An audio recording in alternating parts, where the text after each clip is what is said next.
Today we're going to show you 5 techniques that you can use at home to instantly elevate any of your dishes, from the simplest techniques such as how to make the perfect ice cream scoop to more advanced techniques such as using purees and sous vide. So make sure to watch until the end of this video and you'll soon be a master chef. Our first technique is using plating techniques to not only make our salads taste great but also look great. So you have a bowl in front of you. We're going to make a summer burrata salad today.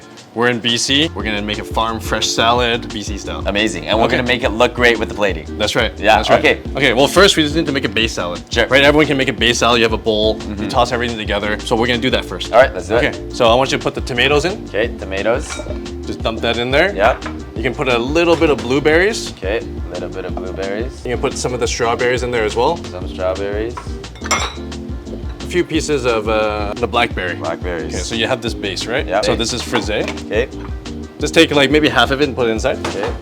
Break it apart a bit. Break it apart. You want the salad to look nice and fluffy. Yep. Right? Not overdressed. When we're building salads, is it important to it's important to have volume, right? In a salad? Like this one's gonna be more like a little landscape, so we're gonna play a little bit flatter. But if you're talking about just like a regular green salad, yeah, it always looks a little bit tastier when it's like piled high. Okay. Okay, right now, even simply, you can either plate the salad like this and it's all flat. Yeah.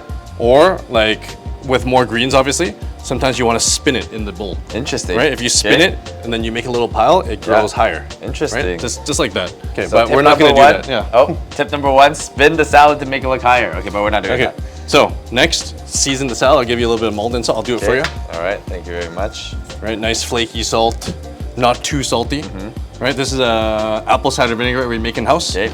Just a touch. You can always dress the salad, but you can't take it away. Okay. So, and then that's where you want to taste the salad after. Because of the type of salad we're doing, gently just mix it with your hands. Yep. Right, make it homogeneous, make it look nice that way. So at this point, we're gonna plate this into the bowl. Okay, just straight in. Straight in, into your bowl. Okay. And then Putting all of it in? put all of it in, but I want you to like notice where you're putting everything. Yep. So if you have color at one side, but you don't have it on the other side, like drawing your eye to it, like even it out. So this is the base. So if you don't have a nice base, like a good foundation, you're not gonna be able to build a nice salad after. All right, so one thing I noticed with our plating so far is colors. Colors are super important. Yeah. Colors help pop. Like when you're doing a piece of art, if you just have one monotone color, sometimes those look beautiful, right? Next, we'll put the burrata cheese on. Okay, burrata cheese. But how do they choose between, like, let's say, plating colors and actually the taste of the salad? So it's not just about making the balance for the colors, but it's making the balance with the flavors. Okay, interesting. So this is a nice ball of burrata here. Beautiful. Right?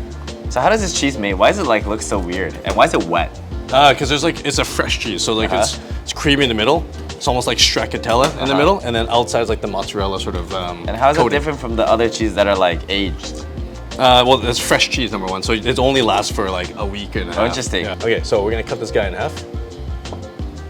So you can see in there, right, like how beautiful that is. So I want you to take one, place it in the middle gently. Okay. Again, so now we've centralized where you want to look, right? But before that, I want to make sure that we're also adding a little bit more flavor. We said this is like a BC inspired salad. So stone fruit from BC, apples from BC, right? This basil from our farm. Things like basil, you don't want to bruise too much, right? If you work it too much, it's going to turn brown. So one little rip is simple enough. Okay. So you're going to take some nectarine here. Okay.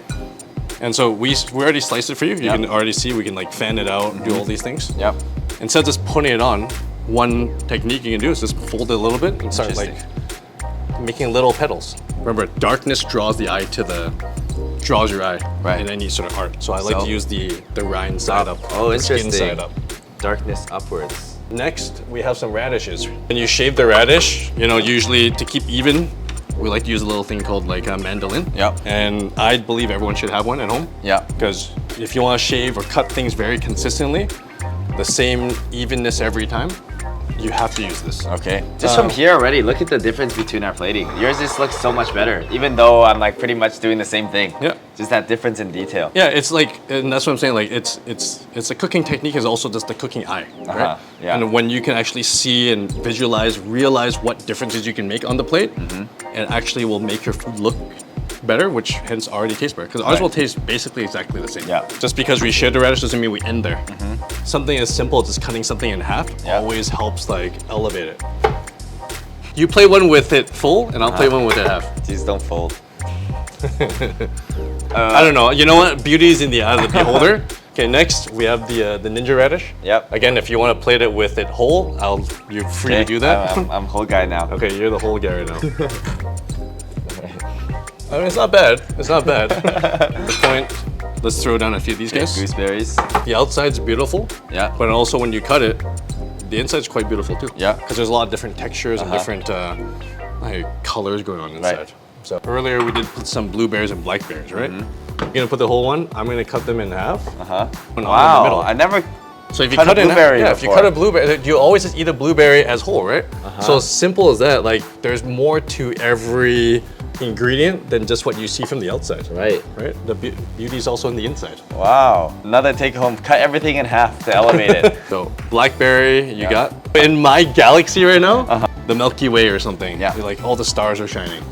Like you can't really focus on one thing. It's so beautiful. That's what I feel like it's All here. I see is my radishes and blackberries. So you probably have a star imploding at this point. The mandolin is your best friend, right? And why is this called a mandolin? It's just the name of the tool. And then one trick, obviously, like this cuts a lot of people's fingers. Yeah. Because if anything slips, it's like the most common cut. Yeah. So one trick you can do is use your palm. Yeah. So even if I use my palm, it's kind of guarded by this ridge. Right. Right. So you can see. Beautiful. I'm sticking with the petal theme, so I'm gonna stick with the same sort of textures. At this point, the salad's almost done. Yeah. So another trick with the burrata. Yeah, it sounds fun, but like, just poke a hole in the middle. Then I want you to fill it with olive oil. Interesting. Wow, look at that. That changes everything. Yeah. And then to centralize the eye to the middle, some reduced balsamic. So now when you break the burrata apart, everything gets dressed with this as well. And then again, everything you have, you also want to season it. So I want to put a little bit of salt around the edge, but not onto the middle because it's just going to float on top of the olive oil. Microgreens and flowers. Like look at what textures you have now. Okay. Look at and what texture we have to work with. Yeah. Not everything is going to match, particularly. Okay. Nice flower theme. Just gonna go full. We're going full force. Okay.